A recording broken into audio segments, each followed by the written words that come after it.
Hello, I'm Noel. This is Antonia from Bogged Soup Theatre Company. And as you can see, we're back in the studio again this week.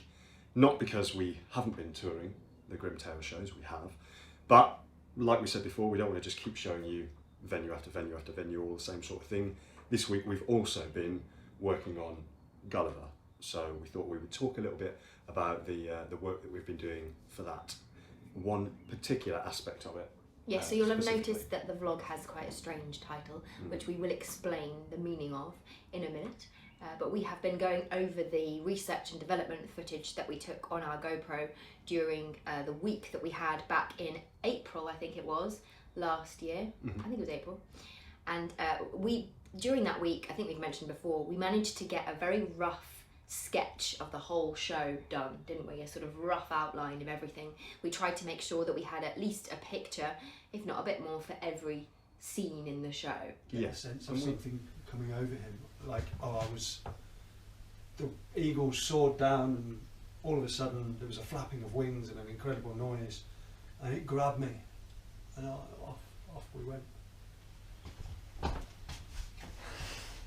I mean, that was quite a nice image. With the black, it looked like you were like some kind of angel from hell, hellish demon.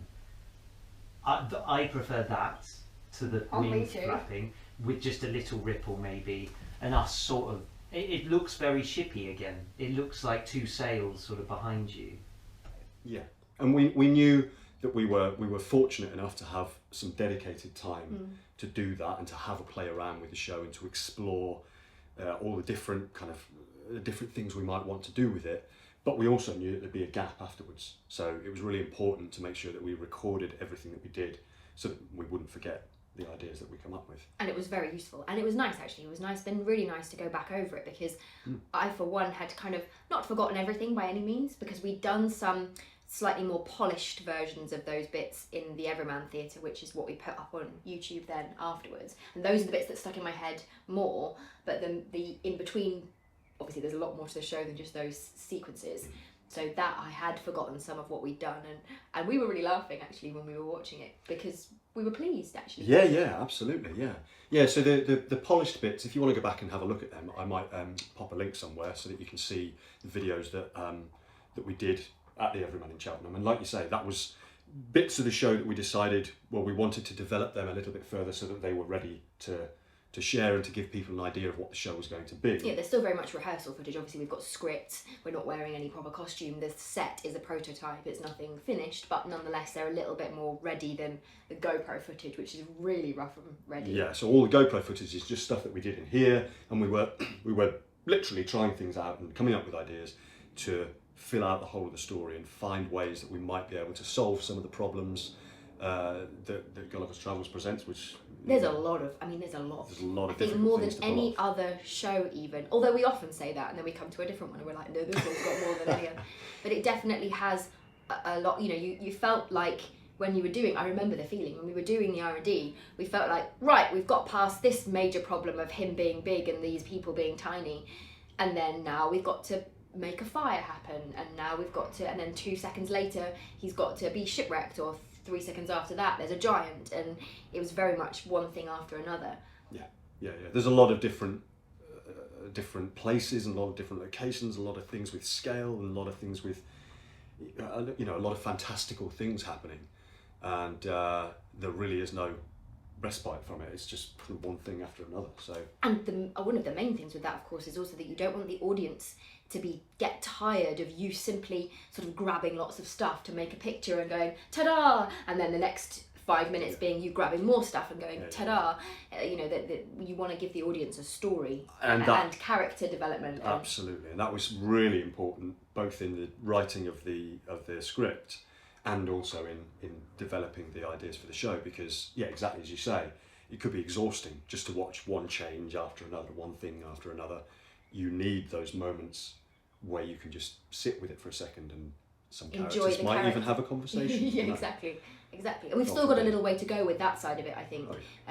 We've got these sort of sea shanties that we're trying to build into it and things like that, where we need to make sure that it has a proper through line. So we've got the rough ideas of that, but that needs developing further. Yeah, there's plenty of work still to do. But the title of the vlog, we'll go back to that now, we've called it Flipping the Toad, which is not a euphemism. It's something that happened when we were creating The Wind in the Willows, and we're now very mindful of it ever since. So there's a moment in The Wind in the Willows where Toad, if you're familiar with the story, if you're not, it doesn't really matter. Toad, one of the main characters, he's bought himself a canary-coloured caravan.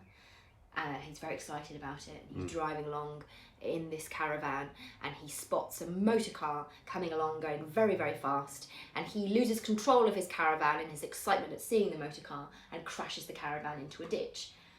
And we have a lovely puppet who plays Toad in our version, and we spent, can you remember how long?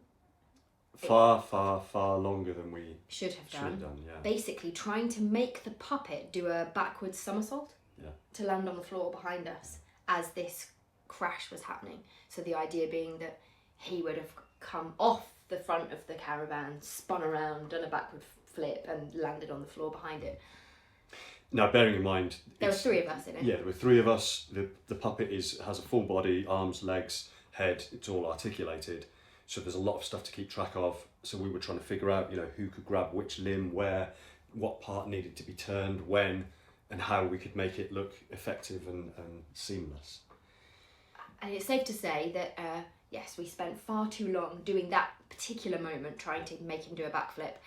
And in the end, what we came up with, which I think we might even be able to show you, I'm not going to promise just in case, but was the staring glimpse of a magnificent motor car. Then there was a heart-rending crash!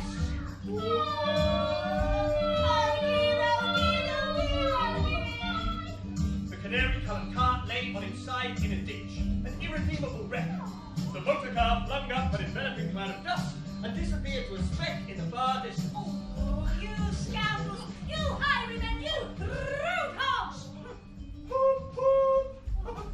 in case, but was that he basically just comes off backwards, slow motion, legs and arms flailing in the air, and then lands behind the trunk, which is what's representing the caravan. There is no flip. There is no flip. It's lovely and simple. It's clean. It works perfectly well. So ever since that moment, when the 3 of us have worked together, except we were working with Mark again then, we've always said, we really need to be careful, don't flip the toad. So if we ever get to a moment in rehearsals or R&D or anything where we're trying to do something, one of us will quite often say, I think we're flipping the toad.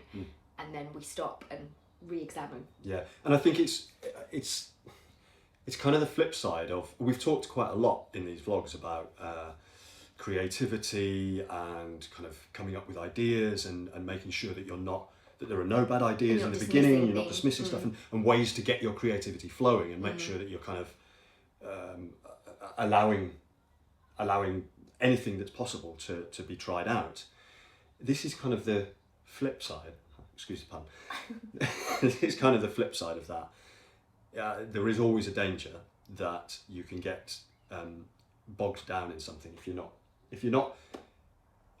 allow it to happen. You just have to be conscious, and it's nice to have that to refer to now, because that comes with experience. We learned that by we learned our lesson very much. Yeah.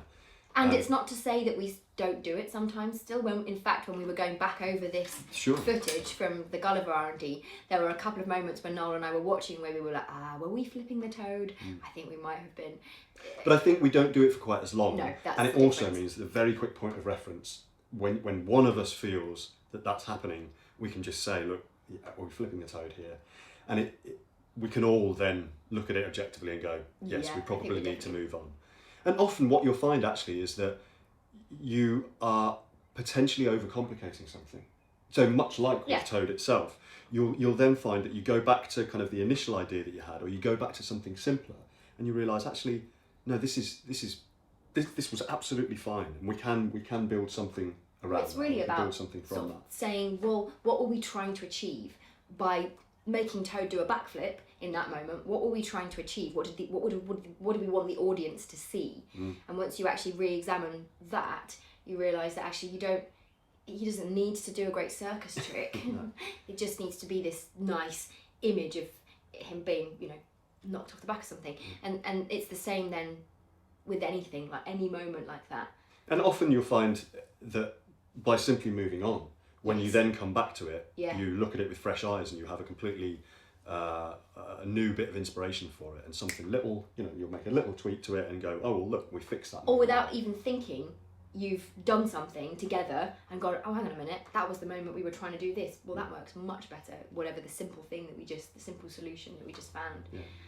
So I think in a general sense, whether you're talking about writing or devising or whatever it may be, I think there is always a danger of that, and there's definitely a lesson to be learned there. If you do feel like you're getting super focused on something and you've spent ages trying to untie this one tiny little knot, it's often better just to move on, to kind of go, okay, well, we'll come back to that if needs be. We've got something that kind of, gets us past that moment for now, but let's move on instead of just getting bogged down in this one thing. And then, yeah, like I say, you come back to it, and sometimes you just are able to solve it like that, or you find that something really simple that was there anyway does the job.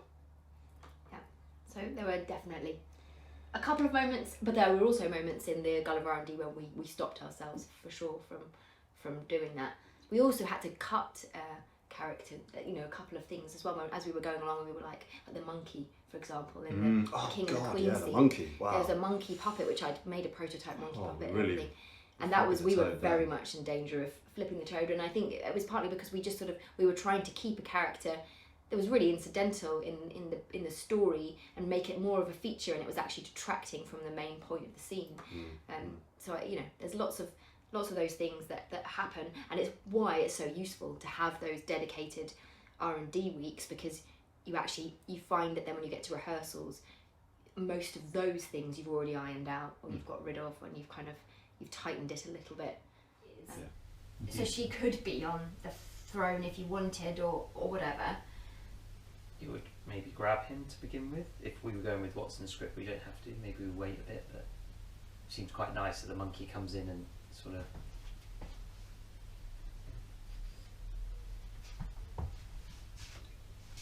Now, tell me, Gulliver, about this England. Tell me about the politician. Sorry, I thought you had him. But perhaps it's just not the right idea anyway.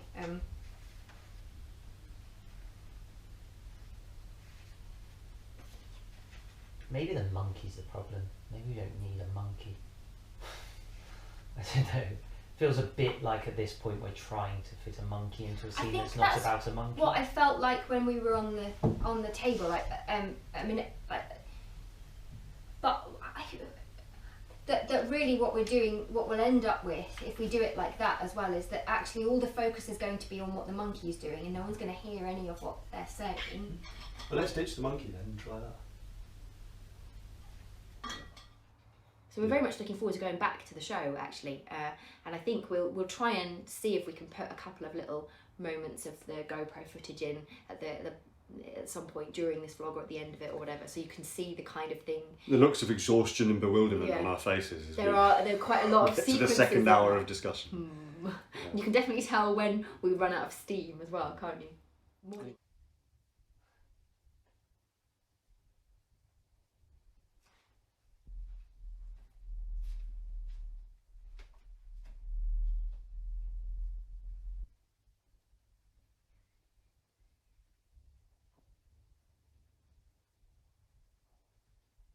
Yeah.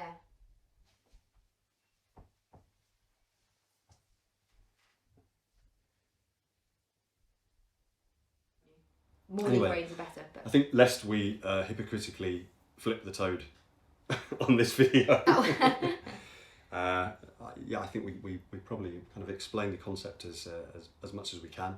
So thank you very much for watching, and as you like to say, welcome to the new subscribers as well. It gradually keeps ticking up, so thank you very much if you've subscribed recently, and if you subscribed a long time ago, thanks to you too. If you've enjoyed the video, give us a thumbs up. If you have any questions, obviously drop us a comment or message us or what have you.